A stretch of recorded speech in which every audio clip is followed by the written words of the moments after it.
everybody, I'm Jim Gibson with Eye Across America Live. Today we're looking at something you've probably never thought of before unless you've been forced to. What happens when you've been in a serious injury and you need to be moved from one location to another, like a hospital to another hospital? It's not a 911 call like many people think. It's actually called emergency patient transport.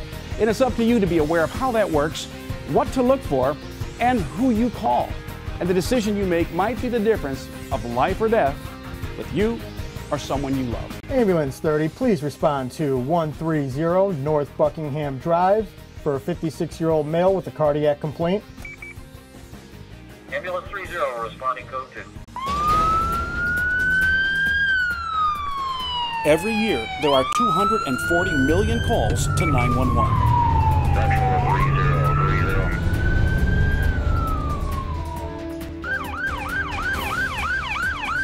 99% of America's population is covered by some type of 911 system. The number one thing most people don't know about the community ambulance service, the 911 or the fire department ambulance services, they tend to transport you just to the closest medical facility. The closest medical facility may not be where your desired healthcare network is. That's where we come in. We transport you to that healthcare facility, hospital, network of your physician's choice. One of our biggest questions from providers and patients is cost. In this kind of economy, being cost effective is very important. Most times we are more cost effective than a 911 service. Most community ambulance services are one, two, or a few ambulances. We have an entire fleet of in excess of 20 vehicles serving our Chicagoland area suburbs.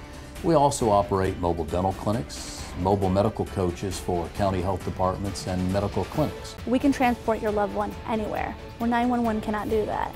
It's important for family to be close to family when they're recouping. For example, we had a patient last week who had an accident, and we transported that patient from St. Louis to the Chicagoland area to recover with that family.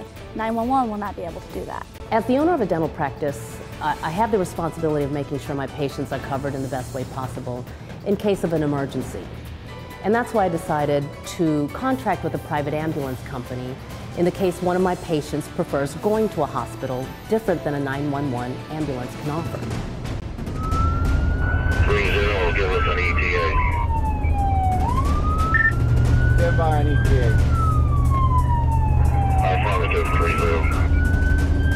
30. USA Today says people die needlessly because some cities fail to make basic, often inexpensive changes in the way they deploy ambulances. We customize our transportation program to that customer's needs. We have a wide, diverse service of vehicles from wheelchair, basic ambulance, critical care ambulance.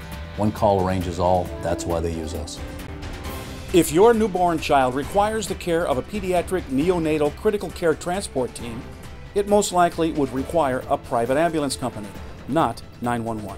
I would say one of the benefits to our company, and we're very proud of that, is that we're serving over 40 years this year of service to our community.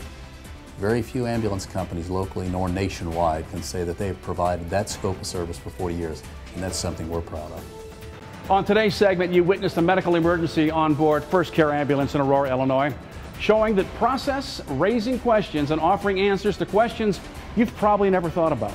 If nothing else, you've learned when do you call 911 or when do you call a private ambulance company. There's a need for you to decide that answer long before an emergency happens to you. This is Jim Gibson reminding you to keep an eye on America.